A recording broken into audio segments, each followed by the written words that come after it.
आपको ना farm houses का किंग बुलाया जाता है। दिल्ली का 45% जो फार्म्स हैं इट्स बाय रामरतन ग्रुप। क्या फैसिनेशन है अब फार्म हाउसेस के साथ? एक अच्छी जिंदगी तो सबका ख्वाब है ना। फार्म हाउस का मतलब ही लग्जरी है, और लग्जरी दिल्ली में रियल एस्टेट में कहा जाए तो फार्म हाउस को ही माना जाता है। प्राइसिंग कहाँ से शुरुआत हो जाती है?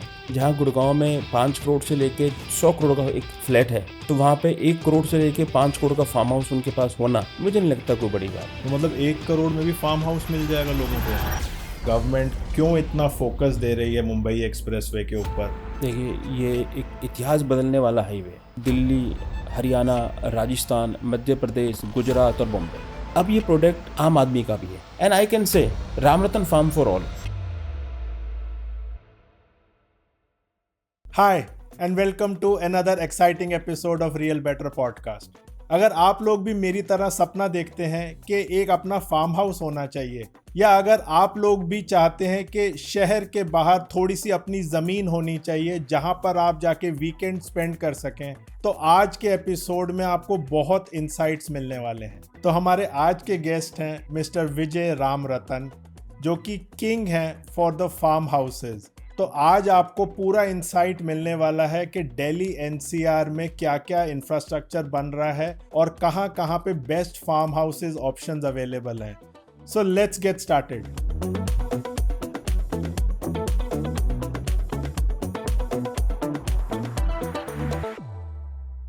हाय Vijay ji, welcome to my podcast.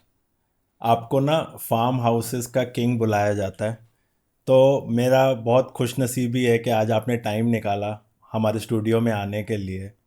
And मैं आपकी जर्नी पढ़ रहा था, तो आपकी company Ram Ratan group start हुई थी मेरे पैदा होने से भी पहले। तो it's been more than 40 years now. But आप लोगों की जर्नी जब स्टार्ट हुई थी तो दिल्ली से स्टार्ट हुई थी।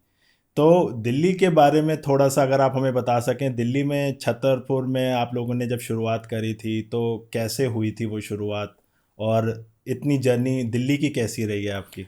देखिए, 1983 में जब फादर साहब ने रियल एस्टेट में एंट्री की और एक विज़न लिया, हमारे काफ़ी अच्छे फादर साहब के दोस्तों ने मिलकर एक संगठन बनाया। अच्छा। और एक जवाबदेही पिताजी साहब को भी दी और उन्होंने अपनी जवाबदेही तहे दिल से निभाई। ओके। तो 83 में हमने शुरू किया। दिल्ली का 45% जो फार्म्स हैं, जो रेवेन्यू है, जो डेवलपमेंट है, it's by Ramratan group. Oh wow.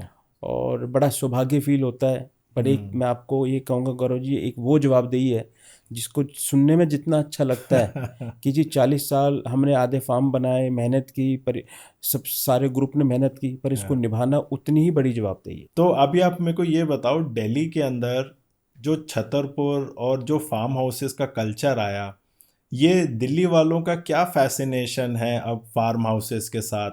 ये सिर्फ लग्जरी लोग जो हैं, जिनके पास पैसा है, सिर्फ वो फार्म हाउसेस की तरफ जा रहे हैं, या अब हर कोई फार्म हाउस अफोर्ड कर सकता है? देखिए, फार्म हाउस से लग्जरी जुड़ा हुआ है, इसको कभी भी मना नहीं किया जा सकता। बिल्कुल ठीक है। फार्म हाउस का मतलब ही लग्जरी है, और लग्जरी दिल्ली में रियल एस्टेट में कहा जाए तो फार्म हाउस को ही माना जाता है। मैं तो आज भी इसी को मानता हूँ। बिल्कुल ठीक है। और बट अब ये प्रोडक्ट आम आदमी का भी है। अच्छा। अब हर तरह का आदमी अपने आप को इस प्रोजेक्ट से जोड़ चुका है, हम्म। जोड़ रहा है। और आने वाले दिनों में ये हमारे लिए, मैं तो इसको आपके माध्यम से कहूँगा, एसेंशियल सर्विसेज में आएगा। क्यों? अच्छा। क्योंकि लोगों को ये समझ में आने लगा है कि फार्म लाइफ क्या है। Not only luxury by name और frame, no, it's luxury by living, अच्छा। By health. देखिए, एक फार्म हाउस में आप रहते हैं तो जिम से आप बचते हैं, मेडिकल से आप बचते हैं, योगा से थोड़ा सा आप बचते हैं। मैं किसी भी चीज़ के बारे में नेगेटिव नहीं कह रहा, बट एक अच्छी लाइफ, एक अच्छा नेचर, एक अच्छा इन्वायरमेंट, एक अच्छा खाना अगर आपको मिलता है तो मैं मानता हूँ कि आपकी 40 to 60% अदर रिक्वायरमेंट ख़त्म हो जाती हैं। बिल्कुल ठीक है। आप अपने फार्म में टहल सकते हैं, अच्छा खा सकते हैं, अच्छी हवा पानी ले सकते हैं, और एक अच्छे लाइफ जो जिसको कहते हैं कि स्टैंडर्ड ऑफ लाइफ लीव कर सकते हैं, that you live in a farm. तो one farm give you several things, and one farm can give you relief from several things when it's come to several kind of pain. So farm houses की ना अब ऐसे लग रहा है कि दिल्ली में, क्योंकि पोल्यूशन का जब हम देखते हैं, ट्रैफिक का हम देखते हैं, तो हर कोई अब थोड़ा सा दिल्ली से बाहर की तरफ जाना चाहता है, और हर किसी का मेरे को ऐसा लगता है एक ड्रीम होता है कि दिल्ली के बाहर उनका भी एक फार्म हाउस हो, या दिल्ली के बाहर उनकी भी एक ज़मीन हो। तो वो वाला सपना आप कैसे पूरा कर रहे हो? और आपके पास जो नाव गांव वाला एरिया है, नाव गांव को ही आपने क्यों चूज़ किया, पहले तो मेरे को ये समझना है। देखो, एक तो हर आदमी फार्म हाउसेस की तरफ जा रहा है, इसमें दो राय नहीं है। हम्म। और सबसे अच्छी बात है कि हमारा जो कॉर्पोरेट HNI इंडिविजुअल्स कपल्स हैं, हाँ। इन्होंने ये बात बड़ा बिलीव किया है, बड़ा हार्ड वे में बिलीव किया है कि अच्छी लाइफ और अच्छी इन्वेस्टमेंट है तो फार्म और लैंड में है। अच्छा। और मैं तो कहूँगा कि हर चीज़ का एक टाइम फ्रेम, हिस्ट्री रिपीट्स। जो 80s 90s का दौर था, आज वही दौर है कि हर आदमी ये कोशिश कर रहा है कि मैं भी फार्म हाउस लूँ, अच्छा। मैं भी फार्म हाउस का ओनर बनूँ। और ये भी सच है कि फार्म लाइफ मेन सिटी से दूर होनी चाहिए। बिल्कुल ठीक है। 80s में क्रॉट पेस से छतरपुर एक आधे पौने घंटे की ड्राइव पे था। अच्छा। आज की बात करें तो गुड़गांव से नवगांव 1 घंटे की ड्राइव पे है। तो 40 साल में लोकेशन बदली है, किलोमीटर टाइम ड्यूरेशन वही है, घंटा। ठीक है। वाई नवगांव? हाँ। क्योंकि एक तो ड्राइव बहुत अच्छी है, टाइमिंग्स बहुत अच्छी है, घंटे सवा घंटे में हम नवगांव पहुंच जाते हैं। एक समय के साथ जब बदलाव हमने देखा तो आज प्रकृति के तरफ अच्छे जहाँ हिल्स हो, जहाँ पे वाटर अवेलेबिलिटी हो, जहाँ पे सराउंडिंग्स काफ़ी बेटर हो, जहाँ पे नेचुरल ब्यूटी हो और सिटी से नज़दीक हो, गवर्नमेंट पॉलिसीज़ भी जहाँ पे अच्छी हो, अच्छा। और जहाँ पे आदमी को हर तरह की मतलब हर तरह की फैसिलिटीज़ बेटर फील हो, तो इसलिए नवगांव चुना गया। अच्छा। एक नवगांव क्योंकि हम लोग राजस्थान करना चाहते थे, थोड़ा जैसा आपने कहा थोड़ा दूर भी करना चाह रहे थे, तो हम लोगों ने हरियाणा को ड्रॉप किया पहले। हालांकि हम लोगों ने छतरपुर बाद गुड़गांव में फार्म्स बनाए, सोना में फार्म्स बनाए, बट अभी हम लोग 2021 से सिर्फ नवगांव फोकस कर रहे हैं। अच्छा। तो कुछ पॉलिसीज़ के तहत हम लोगों ने नवगांव को चुना, और मैं ये बहुत धन्यवाद दूंगा नवगांव का भी और सब कस्टमर्स का। आज नवगांव सच में एक नई जिंदगी दे रहा है, एक नया विचार दे रहा है।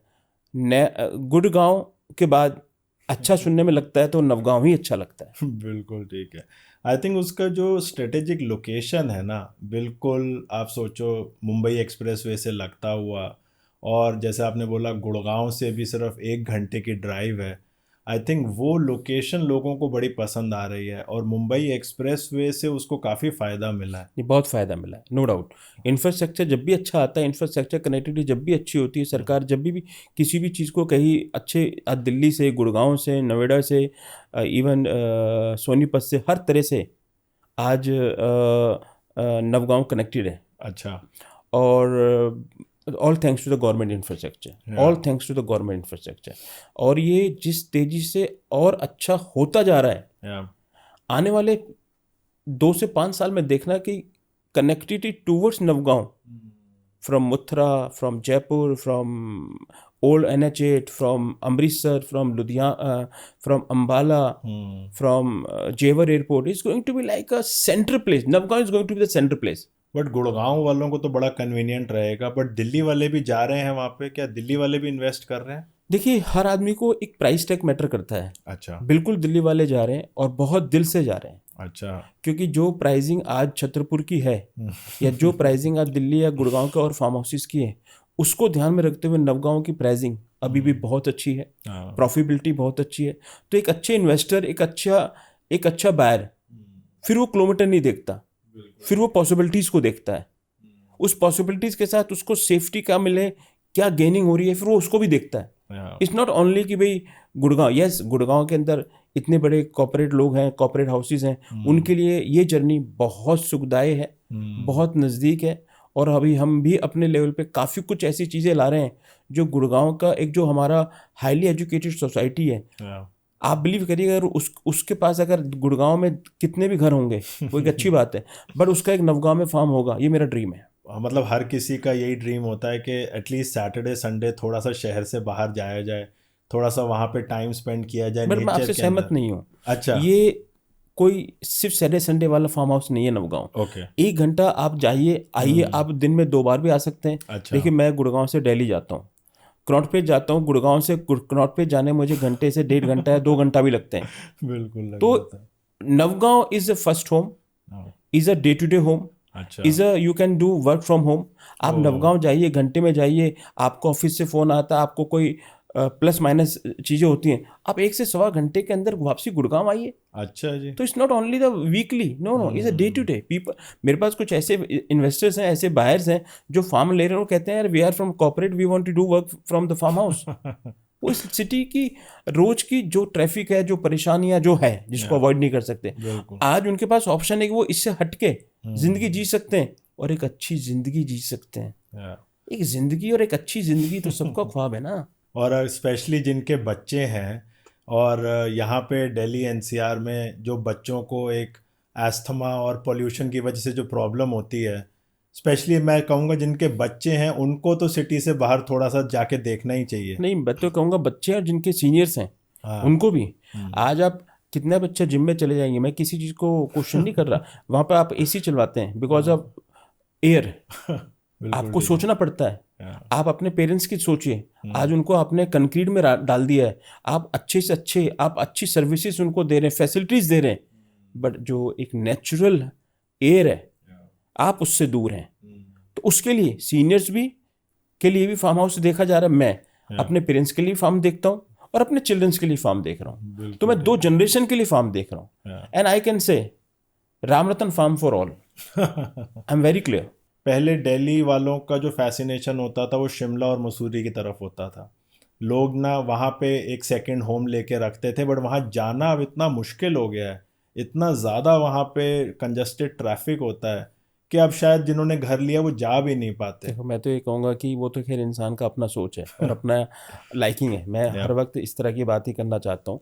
बट हाँ, ये ज़रूर है कि मुझे सेकंड थर्ड होम का नहीं पता, पर राम रतन फर्स्ट होम में ही आपको सेकंड और थर्ड और फोर्थ होम की फैसिलिटी दे रहा है, मैं ये जानता हूँ। अमेजिंग है।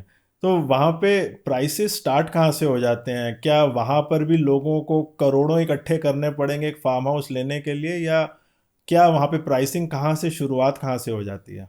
देखिए, आज का करोड़ बड़ा डिफरेंट करोड़ है, ये तो आप भी मानते हैं। बिल्कुल। जहाँ गुड़गांव में 5 करोड़ से लेके 100 करोड़ का एक फ्लैट है, तो वहाँ पे 1 करोड़ से लेके 5 करोड़ का फार्म हाउस उनके पास होना, हाँ, मुझे नहीं लगता कोई बड़ी बात। कोई बड़ी बात नहीं है। और जिस तरह से ज़मीनों के रेट बढ़ रहे हैं, जिस तरह से डिमांड बढ़ रही है, जिस तरह से इंफ्रास्ट्रक्चर कारण प्राइसिंग बढ़ रही है, यस, आपको एक अच्छे फार्म लेने के लिए, एक अच्छी फार्म लेने के लिए करोड़ या थोड़ा करोड़ से ऊपर से शुरुआत करनी चाहिए, और you will enjoy that investment and that farm community. तो मतलब 1 करोड़ में भी फार्म हाउस मिल जाएगा लोगों देखिए, को? 1 करोड़ का जो फार्म हाउस की डेफिनेशन है, मैं इसको डिफाइन करना चाहूँगा। 1 करोड़ के अंदर आपको उसी सराउंडिंग में पीस ऑफ लैंड मिलेगा। अच्छा। फर्दर आप उसमें जो भी कॉस्ट होगी, मैंने बिल्ड टू सूट पॉलिसी दी है। अच्छा। मैं चाहता हूँ कि 1 करोड़ वाला आदमी कहे कि मेरे पास करोड़ रुपए हैं, मैं भी एक फार्म लेना चाहता हूँ, तो उसमें मैंने उसको बोला सबसे पहले लैंड लीजिए, बिल्कुल। Further with your time frame, with your budget, फिर स्लोली आप हमसे उसको बिल्ड टू सूट पॉलिसी में डेवलप कराइए। In a crore you can't get a farm, because एक बड़ा फार्म करोड़ में नहीं आता। अगर आप उसको छोटे लेवल पे काट देते हैं या आप उसको बिल्कुल स्मॉल कर देते हैं, 1000 गज कर देते हैं, 1500 गज, तो फिर आप करोड़ सवा करोड़ के अंदर एक फार्म बना महसूस कर सकते हैं। बट आपको अगर बड़ी स्पेस चाहिए, बड़ा फार्म चाहिए, बड़ा एरिया भी चाहिए, तो उसके लिए कुछ करोड़ आपको, कुछ लिमिट करोड़ से ऊपर आपको जाना पड़ेगा। हाँ, बट मैं एक चीज़ और मानता हूँ कि आपको लाइफस्टाइल तो मिलेगा ही मिलेगा, बट साथ ही साथ आपको कैपिटल एप्रिसिएशन भी मिलता है जब आप एक ज़मीन में इन्वेस्ट करते हो। तो जब आप एक लैंड लेते हो या एक फार्म हाउस लेते हो, तो आप अपने बच्चों के लिए भी एक लेगेसी छोड़ के जाते हो। एंड आने वाले टाइम में जिस हिसाब से प्राइसेस बढ़ते हैं, वो भी एक ऐसे लगता है कि आपको पैसे भी डबल हो गए, ट्रिपल हो गए। देखो, हिस्ट्री इस बारे में अपने आप सामने खड़ी है। जिन्होंने भी जमीन में पैसा लगाया है इतिहास में, आज उनका वर्तमान बहुत अच्छा है। अच्छा। आज उनके बच्चे उस प्रॉपर्टी को बहुत अच्छा एंजॉय कर रहे हैं। बिल्डअप जो एरिया होता है उसकी प्राइसिंग अपने हिसाब से बढ़ती है, प्रॉफिट अपने, जो रॉ एरिया होता है, जो फार्म एरिया होता है, उसकी प्राइसिंग 3 साल में मेरे हिसाब से डबल होती है। 3 साल में? 3 साल में पैसा डबल होता है। Very good. और अभी आपने देखा होगा, मैं इसको ऐड कर रहा हूँ, पिछले 1 महीने के अंदर काफ़ी कुछ बाजार में प्लस माइनस हुए हैं। तो मैंने लोगों से बोला है कि देखिए, करिए तो वो जो आपका मन की खुशी हो, पैसा तो वहाँ लगाइए जहाँ पे आपका मन करे, आपका एडवाइजर्स आपको एडवाइस करें, आपका मैनेजर्स आपको एडवाइस करें, बट फिर भी एटलीस्ट 10 to 25% पैसा लैंड्स में लगाइए। So tomorrow you are taking again a risk on anything, and somehow आप उस रिस्क में नेगेटिव हो जाते हैं, सक्सेस नहीं हो पाते। तो एटलीस्ट ये 15-20% पैसा जो जमीन में लगाया है उसकी भी रिकवरी दे देगा और एक आपके प्रिंसिपल को सेफ रखेगा। बिल्कुल, आई एग्री। मेरे फादर भी हमेशा हमें यही सिखाते थे कि जो लैंड होती है या जो प्लॉट होते हैं ना, वो आप समझ लो कि आपका एक रियल एसेट होता है। एसेट्स ही वो है। बिल्कुल रियल एसेट वो है। पिछले कुछ सालों में ना सोशल मीडिया ने स्टॉक मार्केट को इतना ज़्यादा प्रमोट कर दिया है, म्यूचुअल फंड्स को इतना ज़्यादा प्रमोट कर दिया है कि लोग भूल गए हैं कि असली एसेट जो होता है वो तो ज़मीन ही होती बट मैं आपको कहता हूँ, मैं यहाँ पे बहुत ही पॉजिटिव हूँ। मैं कहता हूँ बहुत अच्छा किया, पर फिर भी है। जिस तरह से आबादी बढ़ रही है, संसार बढ़ रहा है, समाज के अंदर नई नई विचारधाराएं आ रही हैं, एक नया इन्वेस्टर पैदा हुआ है, एक नया जो जनरेशन है वो रियलाइज करने लगी है कि हमारे फोर फादर ठीक थे, लैंड में पैसा लगाते थे और लॉन्ग टर्म तक उसको एंजॉय करते थे। तो ऐसा नहीं है, मैं तो बहुत ही आशावादी आदमी हूँ। मैं तो कहता हूँ कि सब कुछ करिए, हाँ, बट ये जरूर है कि जमीन आपको आपके जमीर से जोड़ती है। आपकी जमीन और जमीर आपको रुतबे रसूख से जोड़ती है। और एक रुतबा रसूख जमीन ही दे सकती है, एक फार्म लाइफ ही दे सकती है, एक पीस ऑफ लैंड ही दे सकती है। आप 100 करोड़ के फ्लैट के मालिक बन सकते हो, ऑनर नहीं बन सकते। अच्छा, इसमें क्या फ़र्क होता है? देखिए, आपने एक प्लॉट में एक 100वें मंजिले पे फ्लैट ले लिया, आप उसके पीस ऑफ लैंड के मालिक नहीं है, आप हवा के बस मालिक हैं। आप उसके पार्सल हैं, हाँ, उसके पार्ट हैं। बिल्कुल ठीक है। यहाँ जमीन आपको महसूस कराती है। आज पृथ्वीराज रोड पे, औरंगजेब रोड पे आदमी ये नहीं कहता मेरी इतने की कोठी है, ये कहता मेरा 1 एकड़ का प्लॉट है। बिल्कुल। ये कहता मेरा आधे एकड़ का प्लॉट है। ये कहता मैं पृथ्वीराज रोड के घर पे रहता हूँ। वो ये नहीं कहता मैं फ्लैट में रहता हूँ, कभी नहीं कहता वो, कि उसको पता है कि फ्लैट तो वहाँ 5 करोड़ का भी है। पर वो जब कहता पृथ्वीराज रोड पे मेरी 1 एकड़ की कोठी है, तो पृथ्वीराज रोड की 1 एकड़ कोठी हर आदमी जानता है कि वो 500-700 करोड़ की है। पर क्या वो आज से 40 साल पहले भी 500 करोड़ की थी? बिल्कुल नहीं थी ना। तो क्या जो आज आदमी 1 करोड़ पे, 2 करोड़ पे, 3 करोड़ पे नवगांव में लगा रहा है, क्या आज से 40 साल बाद वो क्या उम्मीद करिए आप? अगर वो 500 करोड़ नहीं होगा तो एटलीस्ट 200 करोड़ तो होगा। मैं तो इतिहास के पन्नों से ही नंबर दे रहा हूं। मैं कोई अपने पास से नंबर नहीं दे रहा। मैंने पृथ्वीराज रोड से, छतरपुर से आपको मैच किया है और आपको यहीं दोनों जगह से नंबरिंग दी है। मैंने कोई मार्केटिंग या अपने पास से नंबरिंग नहीं दी। मैंने सिर्फ आपको ये महसूस कराने की कोशिश की है कि देखिए, आपके सामने इतिहास के वो चीजें पड़ी हैं जिन पे अगर आप थोड़ी सी नजर डालें तो आप महसूस करेंगे कि जो 2-3 करोड़ पे आज आप डालने जा रहे हैं आने वाले कल के लिए, यही आने वाले 5 साल, 10 साल, 15 साल, 20 साल में आपके बच्चों के लिए 200, 400, 500 करोड़ होंगे। आप अपने फार्म को एंजॉय भी करो, अपने लाइफस्टाइल को भी एंजॉय करो और साथ के साथ पैसा बढ़ता भी जाएगा। जमीन विश्वास का खेल है और विश्वास करना पड़ता है। पर ये वो विश्वास है जिसमें आपका प्रॉफिट तो माइनस हो सकता है, प्रिंसिपल नहीं डूब सकता। तो क्यों ना ऐसे विश्वास में जाइए जो सामने खड़ा नजर आए। बट लोगों को थोड़ा सा कई बारी डर भी लगता है जब एग्रीकल्चर लैंड की तरफ जाते हैं, तो लोगों को थोड़ा सा कई बारी ऐसे किस्से भी सुनने में आते हैं कि डिस्प्यूट्स होते हैं, फैमिली डिस्प्यूट्स होते हैं, लैंड लेना थोड़ा सा मुश्किल होता है। गुड़गांव के अपार्टमेंट शायद इसीलिए ज़्यादा बढ़ते हैं क्योंकि लोगों को वो सेफ़ लगता है, बैंक लोन मिल जाता है। नावगांव में आप राम रतन के साथ जुड़ने का हमें क्या फ़ायदा मिलता है? देखिए, पहले तो मैं आपको एक बात साफ शब्दों में कहूँ, प्रॉब्लम हर जगह है। ये बात तो आप मानिए। फ्लैट में भी प्रॉब्लम है, बिल्डर फ्लैट में भी प्रॉब्लम है, बिल्डर फ्लोर में भी प्रॉब्लम है, और गुड़गांव में भी प्रॉब्लम्स हैं। ऐसा नहीं है, प्लेयर्स अलग अलग, प्लेयर्स अलग हैं और प्लेयर्स की थॉट प्रोसेस अलग है। बिल्कुल ठीक है। पिछले 15 साल में अगर कोई भी रियल एस्टेट सेक्टर नेगेटिव हुआ है तो मुझे आप गिनती कराइए कितने जगह जमीनों में हुआ है या आपके बिल्डर्स की वजह से हुआ है, आप मुझे बताइए। देखिए, कहने में समझने में बड़ा फर्क है, बट फिर भी यस, अनऑर्गेनाइज सेक्टर है फार्म्स का, लैंड्स का, उसके अंदर प्रॉब्लम्स रही हैं और मैं एग्री कर रहा हूँ और एडमिट भी करता हूँ। बिल्कुल ठीक। बट सिर्फ वहां रही है, मैं इसको एडमिट नहीं करूंगा। एक दूसरा, वो कैसे रही? जब शहरी आदमी ने, एक कॉर्पोरेट आदमी ने, वो भोपाल से आया, वो लंदन से आया, दुबई से आया, वो बॉम्बे से आया, दिल्ली में के आसपास, उसने एक आम से आम चलते ब्रोकर से जमीनें ले ली। अच्छा। Just for cost cutting. अच्छा। Without knowing the fact and figures, without knowing the history, without knowing the developer history, without knowing the person history.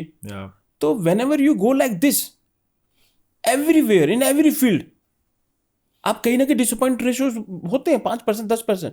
आप एक अनजान ढाबे पे रोटी खाने जाते हैं और वहां पे भी आपको एक अजब कलर का क्या कहते हैं कि खाना मिल जाता है, तो आदमी कहता है मैंने ना चेक नहीं करा पहले। हाँ बिल्कुल ठीक है। तो मैं ये कह सकता हूँ कि अगर आपने सही डेवलपर, सही लैंड बैंकर जिनके पास इतिहास है उनसे प्रॉपर्टियां ली, तो प्रॉपर्टी यही है जो पीढ़ी से पीढ़ी बढ़ रही हैं, जनरेशन टू जनरेशन जा रही हैं। बिल्कुल ठीक है। और इसी के लिए रामरतन है, जहां पे आपको safety, security, document security, land protection, land facilities और सर्विसेज मिल रही हैं। इसलिए तो रामरतन को चुना है लोगों ने।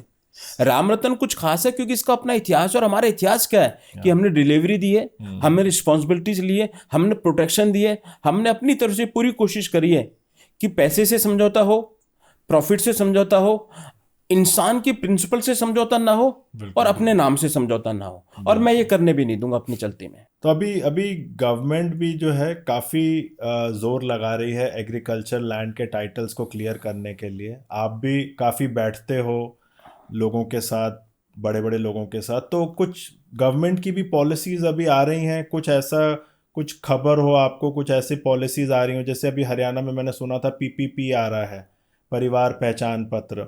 ऐसे गवर्नमेंट और भी कुछ इनिशिएटिव्स ले रही है एग्रीकल्चर लैंड को क्लियर करने के लिए? राजस्थान की बात करता हूँ, नवगांव की बात करता हूँ, बहुत इजी है। अच्छा। मोस्टली चीज़ें ऑनलाइन है।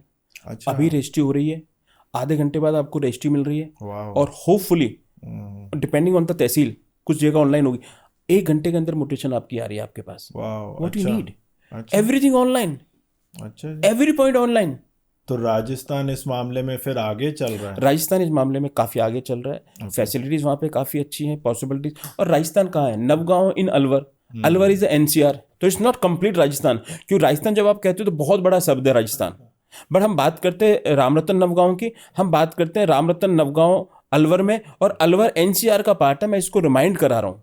और अलवर आज की डेट में सरकार की तरफ से बहुत फोकस है, गवर्नमेंट इंफ्रास्ट्रक्चर काफ़ी है, एयरपोर्ट की तैयारी वहाँ पे हो रही है, वहाँ पे काफ़ी मल्टीनेशनल हॉस्पिटल्स की तैयारी हो रही है, होटल रिसोर्ट्स की तैयारी हो रही है। तो गवर्नमेंट अपने लेवल पे नवगांव को जिस तरह से सेंट्रलाइज वे में कनेक्ट कर रही है, तो उसी वे में फैसिलिटीज भी दे रही है। Wow, very good. Well supported for investor in Ramratan group. Ramratan group के लिए तो, और हमारे इन्वेस्टर के लिए तो बहुत ही सपोर्ट किया गवर्नमेंट ने। Very good. तो all documents and all document legal formalities are online today. तो ये जो मुंबई एक्सप्रेसवे बना है, जिससे नौगांव को भी फ़ायदा मिला है, इसके बारे में कोई फैक्ट्स या कुछ आप हमारे ऑडियंस को बता सकें कि मुंबई एक्सप्रेसवे का क्या प्लान है फ्यूचर का, और गवर्नमेंट क्यों इतना फोकस दे रही है मुंबई एक्सप्रेसवे के ऊपर? देखिए, ये एक इतिहास बदलने वाला हाईवे है। अच्छा। इसमें दो राय नहीं है। वाह। दिल्ली, हरियाणा, राजस्थान, मध्य प्रदेश, गुजरात और बॉम्बे। बॉम्बे हमारी बिजनेस सिटी है, हर आदमी जानता है, उसको इन्होंने कनेक्ट कर दिया। आने वाले दिनों में आप देखेंगे कि बॉम्बे जाने के लिए आपको 12 से 14 घंटे चाहिए। Really? देखिए, मैं एक आम धारणा आपके सामने रखना चाहूँगा। मैं ये मेरी अपने विचार हैं। आप यहाँ से एयरपोर्ट जाइए, आपकी 1 बजे की फ्लाइट है तो आपको 11 बजे पहुँचना पड़ेगा। बिल्कुल। 2 घंटे पहले जाइए, 2.5 घंटे की फ्लाइट है, 4.5 घंटे, और 1 घंटा फिर वहाँ आपको लग जाता है। बिल्कुल। तो 5.5-6 घंटे तो आपको एयरपोर्ट भी लग रहे हैं, फ्लाइट से लग रहे हैं। वहीं पे आप अगर कार जर्नी की बात करें तो 12 से 14 घंटे, और आप अपनी गाड़ी से जा रहे हैं। पहली बात। दूसरी बात, इंडस्ट्रीज काफ़ी आ रही हैं, काफ़ी टेक्नोलॉजी पार्क्स आ रहे हैं। गवर्नमेंट ने जो फैसिलिटीज़ एरियाज दिए हैं वो काफ़ी अच्छे दिए। गवर्नमेंट ने कुछ एरियाज अपने पास रखे जहाँ पे आने वाले दिनों में गवर्नमेंट काफ़ी अच्छे प्रोग्राम्स ला रही है। दूसरा, इसके अलावा बॉम्बे एक्सप्रेस हाईवे पे अगर हम अलवर डिस्ट्रिक्ट की बात करें, सरिस्का वहाँ पे है, रेंथमबोर वहाँ पे है। अच्छा। और इंटरटेनमेंट की बात करें, हॉस्पिटलिटी की बात करें, नेचर की बात करें, सफारी की बात करें, सारी पॉसिबिलिटीज़ हैं। बट गवर्नमेंट ये चाहती है कि बॉम्बे एक्सप्रेस हाईवे, दिल्ली के बाद गुड़गांव, गुड़गांव के बाद नवगांव, नवगांव और अलवर के अंदर काफ़ी शहर की आबादी बढ़े, और दिल्ली और गुड़गांव का एक अच्छा खासा ट्रैफिक इधर की तरफ मूव हो। और सरकार से जो हमें इंफॉर्मेशन साझा हुई, उसमें ये भी कहा जा रहा था कि भी हर स्टेट कोशिश कर रही है कि इस हाईवे पे सिटीज भी बसाई जाए, अच्छा। इंडस्ट्रियल सिटीज भी बसाई जाए। और सबसे अच्छी बात, आपने एग्रीकल्चर का नाम लिया, आने वाले दिनों में 100 से 200 500 एकड़ के एग्रीकल्चर फार्म्स आप यहाँ पे देखेंगे, वाह। बिकॉज एग्रीकल्चर प्रोडक्ट की बहुत डिमांड है। ये पूरा एरिया पानी का एरिया है, अच्छी जमीन का एरिया है, पैदावार एरिया है। नवगांव का भी की आपको मैं बताता हूँ, नवगांव में बहुत अच्छा पानी है, बहुत अच्छी ज़मीन है, फर्टिलाइज लैंड है। और नवगांव जाना जाता है, अलवर जाना जाता है कुछ चीज़ों के लिए। तो when is come to this, मतलब I can say that Bombay express highway is a journey for several kind of success stories. मैं एक फन फैक्ट बताता हूँ आपको। मैं रिसर्च कर रहा था, उसमें ये निकल के आया कि पूरी दुनिया के अंदर लगभग 36 बिलियन एकड़ ज़मीन है, और अगर हम ह्यूमंस की बात करें तो लगभग 8 बिलियन ह्यूमंस हैं। तो सिंपल रेशो निकालें तो 4.5 एकड़ ज़मीन हर एक बंदे के पास होनी चाहिए। होनी चाहिए। हमारे कुछ ऐसे भी क्लाइंट्स हैं जिन्होंने यहाँ पर अपना एक अपार्टमेंट बेचा और बाहर जाके 5 एकड़ ज़मीन खरीद ली उतने ही पैसे के अंदर। तो वो भी आई थिंक लोगों को अब बड़ा अट्रैक्ट कर रहा है। मैं बहुत सारे क्लाइंट्स को जानता हूँ जो चंडीगढ़ ट्राई सिटी की तरफ मूव हो गए, जयपुर की तरफ मूव हो गए। लोग अब धीरे धीरे थोड़ा सा शहर से बाहर जाना चाह रहे हैं। मैं इसको इस तरह से कहूँगा कि कुछ लोगों ने समझदारी अपनाई है, उनको रियलाइज़ हो गया है कि उनका 1 करोड़ का फ्लैट गुड़गांव में या कहीं भी 2 करोड़ का नहीं होगा। तो उन्होंने क्या किया, कुछ लोगों ने तो ये भी किया है, मैं आपके सामने एग्जांपल्स रख रहा हूँ, कि अपने 10 करोड़ के फ्लैट को बेचा है और ज़मीन में डाल दिया है। अच्छा। ये हुआ है, मैं आपको ऑनेस्टली शेयर कर रहा हूँ without taking the name of the person. तो उन्होंने वो 10 करोड़ रुपए में से 8 करोड़ रुपए जमीन में डाल दिए for the vision of 3 to 4 year और फॉर 4 to 5 ईयर्स। मैं कमिट कर रहा हूँ आपसे, उनका वो 8 करोड़ रुपए जो जमीन में डला है अगले 3 से 5 साल में डबल हो जाएगा। पहली बात। उसके बाद उन्होंने क्या किया, अपने रहने के लिए 5 करोड़ का फ्लैट रेंट पे लिया। अच्छा। With the rent of 2 lakhs। बिल्कुल ठीक है। तो 2 लाख रुपए महीने, साल के हिसाब से हो गए 24 लाख। 5 साल में हो गए 24 के आप लगा लीजिए मोटा मोटी 1.25 करोड़ रुपए। उनको 1.25 करोड़ रुपए दे के और 8 के 16 मिल रहे हैं। बिल्कुल ठीक है। ये सारी कैलकुलेशन, ये बिजनेस कैलकुलेशन है, ये डिसीजन कैलकुलेशन है, ये सारे वो फैक्ट फिगर्स है जिसको बहुत से लोग मानते हैं, बहुत से नहीं समझते। जो नहीं समझते वो पहले भी नहीं समझते थे, जो मानते वो आज भी मानते हैं, कल भी मानते हैं, तो आने वाले कल में भी मानेंगे। तो ये भी है, लाइफ है।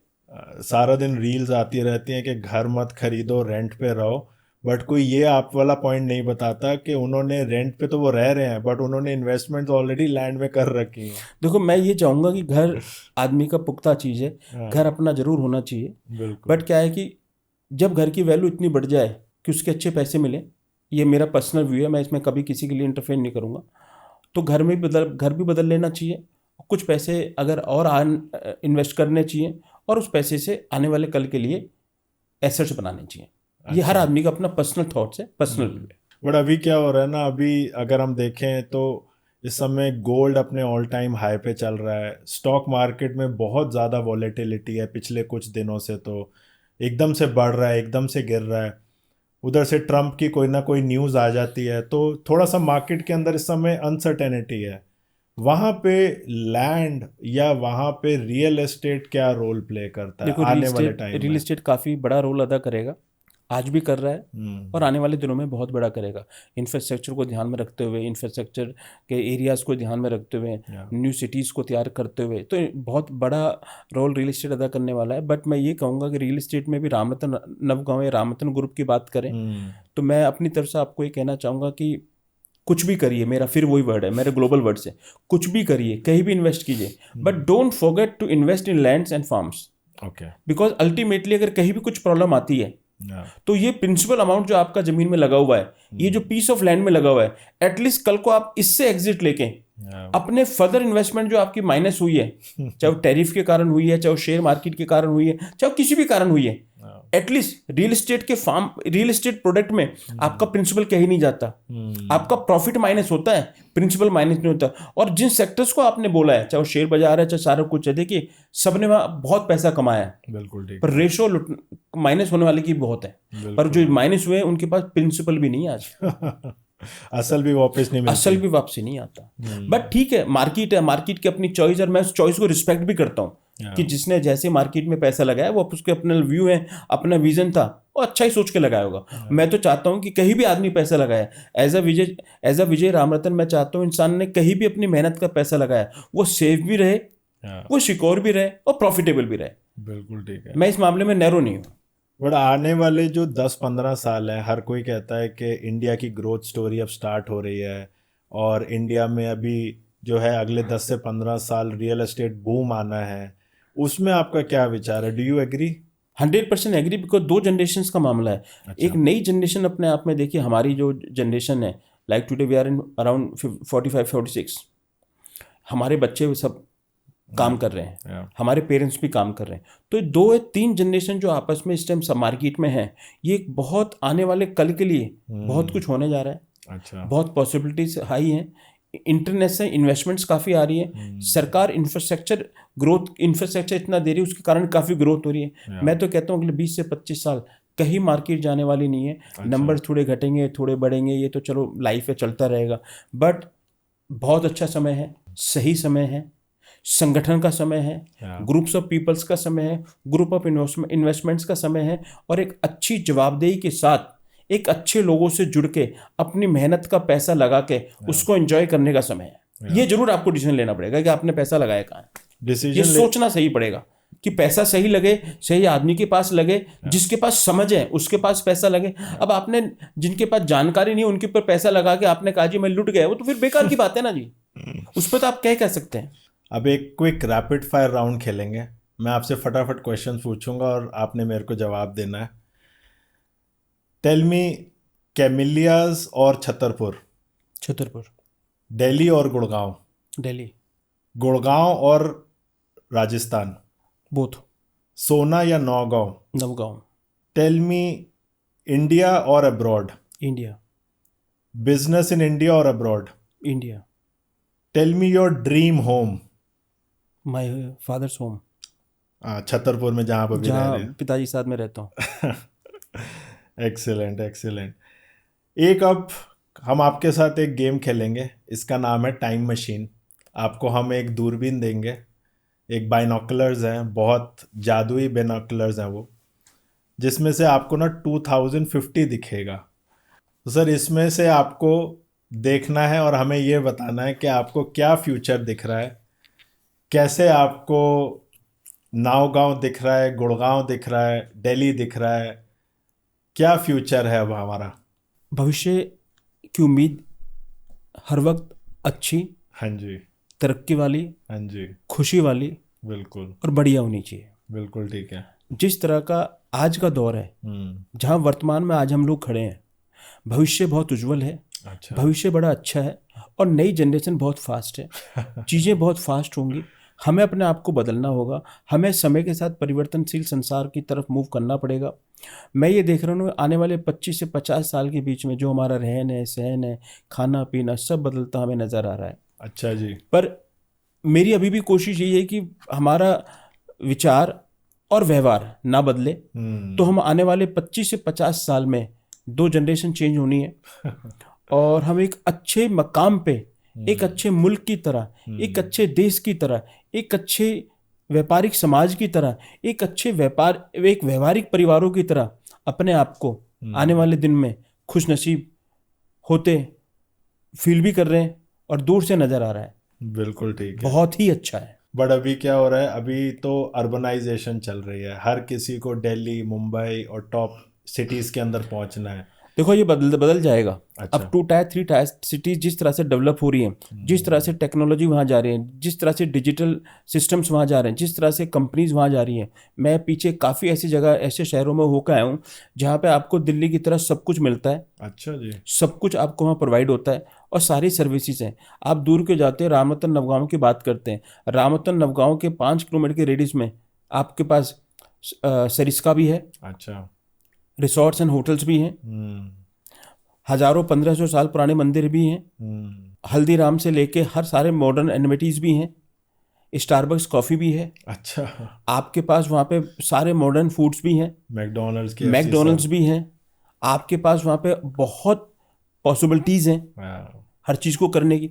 तो आज का भारत वो 25 साल पुराना 40 साल पुराना भारत नहीं जहाँ पे आपको किसी भी सुविधा के लिए घंटों जाना पड़ता था। आप सोचिए और चीज आज आपके हाथ है। बिल्कुल जहाँ ठीक है। तक मुझे अभी इंफॉर्मेशन मिली है, जैसे मैं आपको बताऊं एक जानकारी के लिए, अभी जो हमारा दिल्ली और अलवर पुराना हाईवे है, हाँ जी। सोना होते हुए जाता है, इसको सरकार ने 4 लेन अनाउंस कर दिया और काम शुरू कर दिया है। वाह, रैपिड मेट्रो मेरठ से दिल्ली होते हुए अलवर के लिए जा रही है। तो अच्छा। आप ये मान के चलिए कि आने वाले दिनों में जिस तरह से इंफ्रास्ट्रक्चर आ रहा है, आप बिलीव करिए कि बहुत जल्दी नवगांव के पास भी, नवगांव में भी, अलवर में भी, on a call you will get every services of your choice. अच्छा। जहाँ सर्विस मिलेगी, जहाँ रिक्वायरमेंट पूरी होगी, जहाँ फैसिलिटीज मिलेगी, वो तो फिर आपको फिर अर्बनाइज होने की जरूरत नहीं है ना जी। हाँ। It's mean that you are living urban life and rest is the person choice. और वैसे भी मैंने देखा है टीयर 2 टीयर 3 सिटीज़ में जैसे अभी मैन्युफैक्चरिंग का पुश आ रहा है, जैसे मेड इन इंडिया का अभी दौर चल रहा है, तो I think tier 2 tier 3 cities में ज़्यादा मैन्युफैक्चरिंग हब्स आने वाले हैं। बिल्कुल आने जा रहे हैं। सरकार अपने लेवल पे बहुत बड़ी इंडस्ट्री ला रही है, प्राइवेट सेक्टर हम जैसे लोग भी इंडस्ट्री ला रहे हैं। सबसे बड़ी बात है कि लोकल आदमी को वहाँ पे एम्प्लॉयमेंट मिल रही है। अच्छा। देखिए आज हम 5,000 फार्म हाउसेज बनाएंगे। फार्म हाउस 5,000 माली, 5,000 वेटर, सो एंड सो, मतलब 25 से 50,000 आदमी के लिए रामतन ग्रुप काम देगा। और जब लोग वहाँ जाके रहेंगे, जब वो वहाँ जाके लोग वर्क फ्रॉम होम भाई करेंगे। गुड़गांव जैसे शहर में एक घर में जहाँ 5 मालिक होते हैं, बच्चे होते हैं, वहाँ 5 काम करने वाले होते हैं। बिल्कुल होता तो मान के चलिए कि आप उसी रेशो को नवगांव में भी रामतन कुछ मान के चल रहा है। इसलिए हम लोगों ने मैन पावर सर्विसेज, है। After sale services, legal services, any kind of more services, Yeah. सारी फैसिलिटीज रामतन ग्रुप ने दी है। आने वाले दिनों में रामतन ग्रुप अच्छे कैफेटेरियाज बनाने जा रहा है नवगांव में, फैसिलिटीज देना जा रहा है कि कल को आप सरिस्का जाना चाहे, रैंथमपुर जाना चाहें। और आपको एक और जानकारी दूं, मेरे को अभी याद आया कि पुराने NH8 में और बॉम्बे एक्सप्रेस हाईवे को कनेक्ट किया हुआ है अलवर रोड से। अच्छा। वो एलिवेटिंग हाईवे बन रहा है सरिस्का के लिए। ओह। मतलब सरकार इतना कुछ कर रही है, इतना कुछ हो रहा है, और प्राइवेट सेक्टर के लोग भी काफी इसको कोऑपरेट कर रहे हैं। ओके। तो मेरा मानना है कि आज गुड़गांव के 100 किलोमीटर के रेडियस में, 200 किलोमीटर के रेडियस में, या मैं कहूँ दिल्ली और जयपुर के बीच में कुछ भी अनपॉसिबल नहीं है। अच्छा। Everything is going to be possible. Jaipur via Bombay express highway Gurgaon की तरफ आ रहा है, Yeah. दिल्ली वाया गुड़गांव जयपुर की तरफ जा रही है। बिल्कुल। आने वाले 5 से 7 साल में आप देखेंगे कि Delhi Jaipur highway is going to be not more than 2 hours. एक बस लास्ट मेरे को आपसे एक चीज़ समझनी है, आप क्या सलाह देना चाहेंगे या क्या 3 टिप्स देना चाहेंगे somebody who's looking to buy a farm house? उनको क्या चीज़ का ध्यान रखना चाहिए एक फार्म हाउस लेने से पहले? देखिए, मेरा अपना आंसर है, मेरा अपना व्यू है। हाँ जी। रेट से ज़्यादा सेफ्टी पे जाइए, बिल्कुल। प्राइस से ज़्यादा फैसिलिटीज पे जाइए। अच्छा। और दोनों चीज़ अगर आपको अच्छी मिलेंगी, सेफ्टी एंड फैसिलिटीज, तो ये भी विश्वास रखिए कि आपको अच्छा रेट भी मिलेगा और आने वाले दिनों में आपको अच्छा प्रॉफिटेबल बायर भी मिलेगा। सो सेफ्टी के साथ पैसा लगाइए, अच्छे ग्रुप के साथ पैसा लगाइए, और अपने ही लगाए पैसे पे खुद एक अच्छा प्रॉफिट एंजॉय करिए, बट स्ट्रेस फ्री। मतलब आपने पैसा भी लगाया और स्ट्रेस भी ली, फायदा नहीं ना फिर तो कोई फायदा नहीं। देखिए, मैं किसी भी सिस्टम से बंधा हुआ आदमी नहीं हूं। मैं 2 सिस्टम को फॉलो करता हूं, safety for funds, value for money, and let's have a clear talks, let's sit discuss and see the possibilities. बिल्कुल ठीक है। Thank you Vijay ji, thank you very much for coming. बहुत मज़ा आया, बहुत कुछ सीखने को मिला मेरे को आपसे, एंड हम दोबारा मिलेंगे और मिलके अच्छा काम करेंगे। बहुत बहुत धन्यवाद आपका, आपकी पूरी टीम का। और मैं आपके माध्यम से सबसे यही कहना चाहूँगा, ज़िंदगी की तरफ देखिए। ज़िंदगी बहुत बहुत मुश्किल से मिली है। आपने मेहनत से पैसा कमाया, आपने मेहनत से सब कुछ पाया। चलिए अब जरा नेचर से को भी अपना बनाए, इन्वायरमेंट में भी सपोर्ट करें, एक फार्म लें, अच्छी ज़िंदगी जिए, और अपने बच्चों को एक अच्छे एसेट्स दे के निकलें। धन्यवाद। Thank you Vijay ji, thank you very much.